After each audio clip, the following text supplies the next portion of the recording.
Hi guys and welcome to Fandom Newbie. My name is Shruti and in today's video, I just wanted to sit down and chat with you guys about some books, some rather popular books that I have been disappointed by. Now, a lot of these books, they aren't bad books, like they aren't badly written, but there were things in these books that disappointed me or just underwhelmed me. And I want to talk about it because I don't have a lot of friends who read, and so I just want to give you guys my opinion, and then maybe we can have a chat in the comments about what you guys thought about it because it's always fun to discuss books. So, without further ado, let's get started. The first book that I want to talk about is The Secret History by Donna Tartt. Now, this is sort of like the dark academia Bible. um, this was like one of the first, I guess, like really famous dark academia books that came out. I don't know, but yeah, everyone loves The Secret History, but I honestly found it quite boring. Like, if this book was 200 pages shorter, I think I would have had a much better time with it because it starts really well and it ends really well. But the middle part was just so boring. Like, there are scenes in this book where I'm just like, why do these even exist? Like, they add nothing to the story, they add nothing to the characters. It's just like filler material. And it was just really, really boring to read. The other thing is that one of my favorite books of all time, If We Were Villains by ML Rio, is kind of like a copy of The Secret History. Now, I read If We Were Villains first, and then I read The Secret History. And in my head, I couldn't help but compare the two of them. And I just liked If We Were Villains a lot better. Both of these books have really, really unlikable characters, but I think I just liked the characters in If We Were Villains a lot more than The Secret History. Yeah, let me know down in the comments what you guys think because this one really well written. Donna Tartt's writing is beautiful. She develops characters really well also, just like these characters are so unlikable, like, and it's because of the way she's built them. uh but just, yeah, I found this book extremely boring. Let me know in the comments what you guys think. The next book that I want to talk about is The Reappearance of Rachel Price by Holly Jackson. Now, this book, I was so sad that I didn't give it 5 out of 5 stars because I was so excited to read another Holly Jackson book. I read Five Survive as well by Holly Jackson, and I didn't quite like that one also. But this one, I feel like I had such high hopes from. But yeah, it fell flat again. And I feel so bad because I love A Good Girl's Guide to Murder. And yeah, like I want to like another Holly Jackson book. This book is extremely fast paced. I read this book, I think, um, in one sitting on a flight. Like when I was coming back from my trip to Japan, like one of the flight legs, I finished reading this book because like it's unputdownable. That's how Holly Jackson writes her books. But yeah, like I guessed the plot twist right in the middle of the book. Like, yeah, halfway through the book, I already knew what was gonna happen. And even though the writing, like, sort of just keeps you on your toes and like it really makes you want to read what happens next, when the plot twist happened and when it was exactly what I thought it was gonna be, I was just like, Arey yaar. Like, that's the thing about a thriller, right? You want to be surprised. You want the twist to be just like absolutely delicious and like catch you off guard.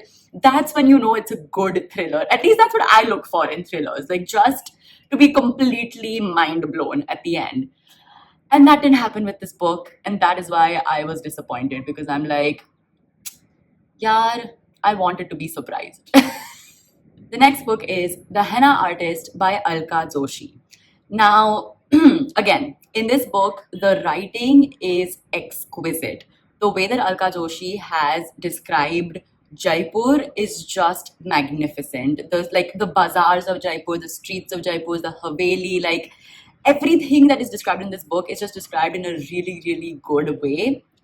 But when it comes to depth, I feel like this book is just very, very superficial. And when it comes to like describing Indian culture, I feel like it was written for white people. That is how I describe this book. It's basically Indian culture explained for white people.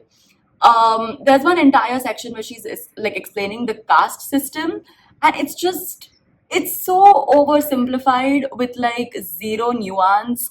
And yeah, like there were so many things in this book about like Indian culture that had to be like explained, and I found the explanations to be so superficial. Like it felt like she herself didn't know like the depth of Indian culture, or she just made it like really dumbed down for white people. And that's why I just like I didn't enjoy a lot of aspects of this book. The writing is really good, the characters and the plot are also interesting, but it was like this part of the book that just like really annoyed me. And please let me know if anyone else thought this or I'm just like being overly critical. But I was really annoyed by this in The Henna Artist. Speaking of Indian books written for a white audience, the next one that I have is Kaikai by Vaishnavi Patel. Oof, where do I even begin with this book? Okay, I want to start this off by saying that I am not a religious person, but I do respect the Ramayana and Mahabharata a lot. I don't have any, like, I don't look at them from like a religious connotation. I just look at them as pieces of literature and just like absolute masterpieces that have some really great philosophical lessons, but also just like an amazing story and amazing characters that you can learn a lot from. And so like I respect the Ramayana and Mahabharata a lot. I just don't have any religious attachment to them because I'm not a religious person. And so when I say that like this infuriated me so much, it's not because my religious sentiments were hurt. It's just that I feel that Vaishnavi Patel took just the easy way out. Now, this is of course a retelling of the Ramayana from Kaikai's point of view, and I was really excited by that because I was just like, Kaikai is such an interesting character. To me, in my head, I felt like Kaikai's character would be kind of like Cersei's from Game of Thrones, where like she's just despicable, but there are some really good redeeming factors to her. Like Cersei is a really great mother. So I thought like that's what it was going to be like. I thought that we were still going to see a highly manipulative, flawed, like really ambitious sort of queen. But we get some redeeming factors and we get like some insight into Kaikai's mind. But I feel like this just completely whitewashed Kaikai so much. And it did that by turning Ram into quite a despicable character. And to me, that is just, yeah, that is just taking the easy way out. In order to portray your character as a hero, if you denigrate another character and completely change their character, then that's just really lazy writing. Also, there was like this weird friendship added here between Kaikai and Ravan, which I'm just like, why was that added? It again paints Ravan in a very sympathetic light. And I'm just like, why? I don't even think Kaikai and Ravan were actually friends, but it basically just makes Ravan seem like this really nice dude. And like Ram is like this really bad husband and like, yeah, like a warmongerer. And I'm just like, yeah, I don't know. Like, especially if you have any religious sentiments attached to the Ramayana, do not read this book because it will absolutely infuriate you. Me, without having any religious sentiments, it infuriated me because it was just lazy writing, just absolute lazy character development, in my opinion. The next book is The Housemaid by Frida McFadden. I do not know why this book is so famous. It is such a poorly written thriller. It is very masaledar, I'll give you that. It again, it's very like it's written in a way like the Silent Patient is written. It again makes you want to like compulsively read the book and you want to like know what happens next. I'll give the book that, but the story is just so stupid. And yeah, again, I guessed the plot twist like halfway through the book because I was just like, yeah, this is the only thing that would make sense. Um, because the characters just behave in such a bizarre way which like I just did not understand while I was reading the book. Also, I hated the way in which it pitted the women characters against each other. Yeah, it was a really stupid story. I feel, with a lot of masala, so a very compulsive read, but yeah, I don't get the hype. I don't get the hype of this book. The next book is Fourth Wing by Rebecca Yarros. This book, I get the hype in this book. Like, I get it. Because this book basically takes every single good fantasy trope that exists in all of the other fantasy books that have been previously written and just like pushes them in one book. That's why I understand the hype, because this book just has all of the tropes that we love. Every single good fantasy trope, like an enemies to lovers story, that's there in this book. A kind of chosen one situation, that's there in this book. Like a school setting where you have to like sort of fight to the death to survive at the end, that's also there in this book. Factions who kind of like fight each other, that's also there in this book. Like, every single fantasy trope that has been done before is there in this book. Plus, this book has dragons. So I understand the hype. But this book is just really, really poorly written. The world building in this book just makes absolutely no sense. And even the love story, like, this is supposed to be like a great romantasy. The love story also kind of sucks. Like, I feel like if the world building was better in this book and like there was actual tension created for these characters, the love story would have been just like so much better and there would have been much more angst and like higher stakes.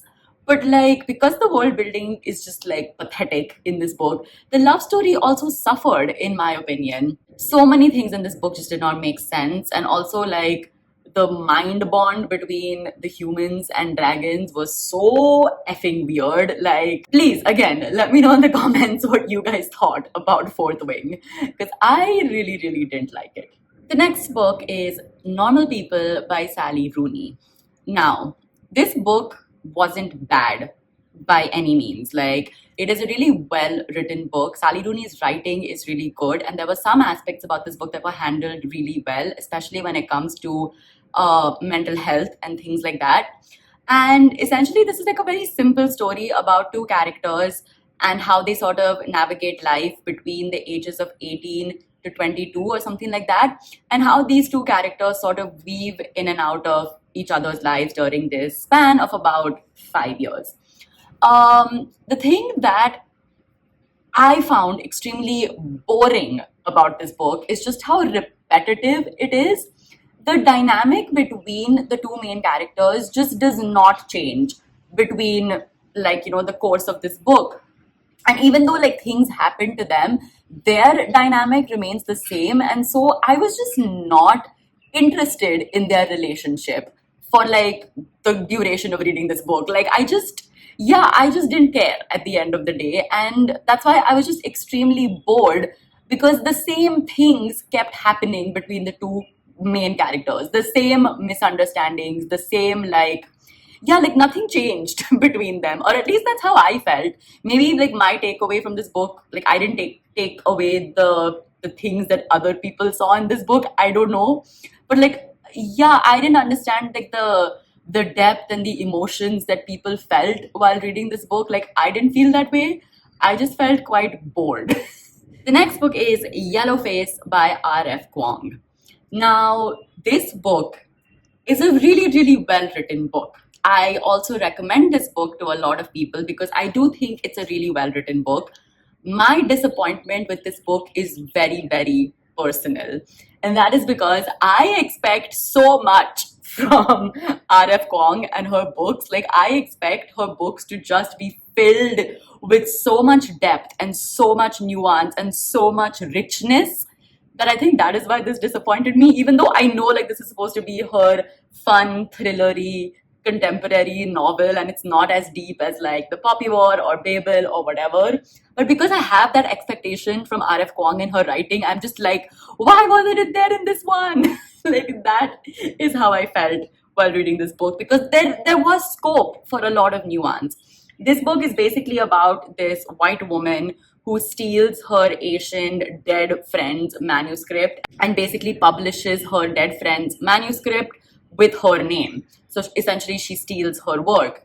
And I feel like because of that, so much could have been said about racism in the publishing industry. So much could have been said about, yeah, like representation and who has the right to tell certain stories. Like, do you have to be of a particular race to be able to tell the story of that race? Like, there are so many conversations that could have been had, but because the mouthpiece, like the person who is telling the story is sort of like the villain in this book, it's the person who is extremely racist and is a very vile character.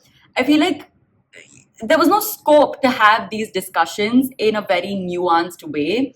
And I think that was like the shortcoming in this book, is that if the main character, if this wasn't from like a first person point of view, then more nuance could have been added in this book. Along the same lines, the next book is also by one of my absolute favorite authors. And I think that's why this book disappointed me. And that is Malibu Rising by Taylor Jenkins Reid. Taylor Jenkins Reid is just one of my favorite authors. And this book fell flat again because I think I expect so much from this author. So this book is basically about nepo babies, essentially. So it's about like these 4 siblings who have an extremely famous father, and the complicated family dynamics, like their complicated relationship with their father and even their mother, who is like an alcoholic. And yeah, growing up in Beverly Hills among this like weird family situation and how it's affected them and their life, etc. So what Taylor Jenkins Reid has done well is, again, she's transported us to Malibu in the 1980s, and the entire like 80s setting in the book is quite nice. But I think it's just like the issues that these characters face in this book are some that we've already seen in her other books, like addiction in Daisy Jones and the Six, and also like basically fame and what it does to you in Evelyn Hugo, The Seven Husbands of Evelyn Hugo. So the issues that these characters face aren't new when it comes to Taylor Jenkins Reid books. There's only one character, who's Nina Riva, who I feel gets developed really well. The other characters just like don't, in my opinion. So yeah, I don't know. Let me know what you guys thought about this book, because to me, the character development in this book just wasn't as good as her other books. And yeah, like the issues that these characters face just felt repetitive. And the last book is The Forest of Enchantments by Chitra Banerjee Divakaruni.